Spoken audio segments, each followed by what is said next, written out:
younger group will rise to a place where they can make decisions together. And it's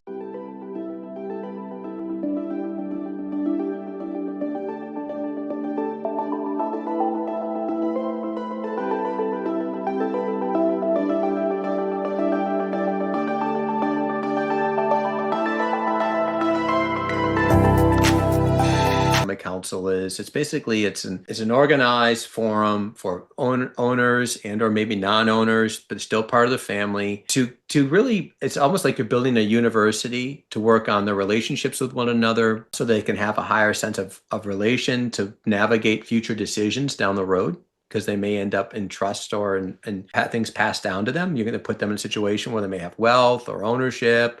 So you want to start preparing them earlier. You're educating them on things like stewardship and governance and financial management and psychology around wealth and all of those types of things. And then also you're working on their personal development. So did I describe it pretty well, Stephen? Like a family council? And you're also the part that people forget or don't realize that what's happening is that they are learning to come together and convene and talk about important matters in a structured and productive way on some repeating basis, whether it's quarterly, semi-annually, or annually.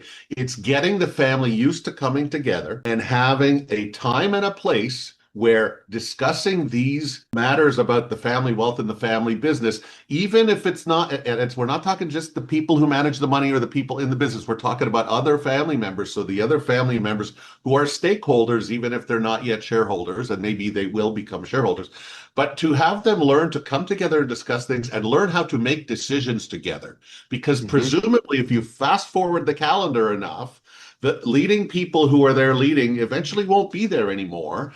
And the expectation is that this younger group will rise to a place where they can make decisions together. And it's often coming from a more autocratic one or two people making decisions. And now it's decisions are being made by a group of 3, 4, 5, or 6 people.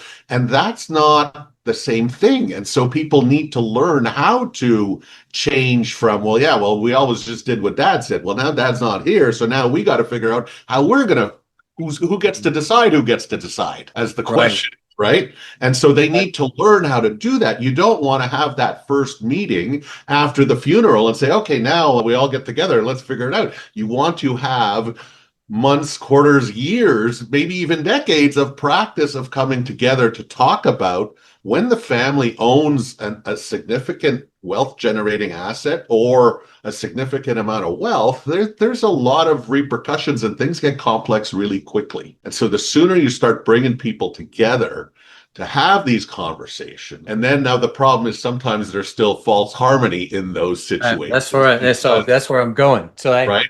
Exactly. Yeah. So the context of what a family, so we built out this forum to get together. And we typically will do like perhaps a communication survey or some just form of intake or understanding. We always do one-on-one conversations with folks. And by the way, if you're working with an advisor and the advisor is not working with individuals and the family both, I would challenge your advisor because I think it's necessary in this type of work, especially if you want to drive change. So I'm meeting with the family collectively, and I'm working with them independently, and they're telling me we get along, and they do get along. They go on vacations together, they travel together, they have fun together, they party together, they do all those great things, but they still have artificial harmony and I see it.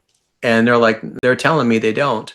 And now 6 months later that we've been doing enough work, and part of the work that we do is create awareness and to expand the field of awareness, my awareness of myself and awareness of one another. And that there's deep work there, but I can't navigate and change what I can't see. And oftentimes it's hard for us to self-witness what's happening.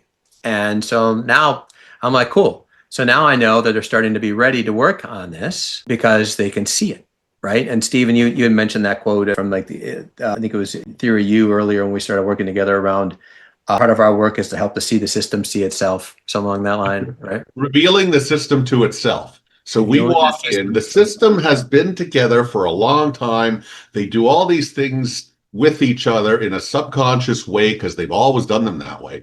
And we come in kind of like from the balcony and we're looking and we see things going on that they don't really even see anymore. And so our job, part of our job is to say, oh, I'm seeing something here that I don't think they see. And now I want to hold up that mirror and then say, do you realize that I'm seeing this? Like, am I right? Am I wrong? And then someone will, oh, wow, that's true. I didn't realize that. So your point about the awareness, making them aware of things, it's that old thing about like a problem well explained is half solved. Like once you know it, you can do something about it. But there's so much stuff that people are doing and they're unaware of because they've been doing it automatically for decades because they're in a situation with these family members where there's these relationships have existed for decades. And there's just a way that you are with these people. And so creating these family council meetings or whatever, however you want to label them, is an opportunity to now, okay, we're going to do things a bit differently.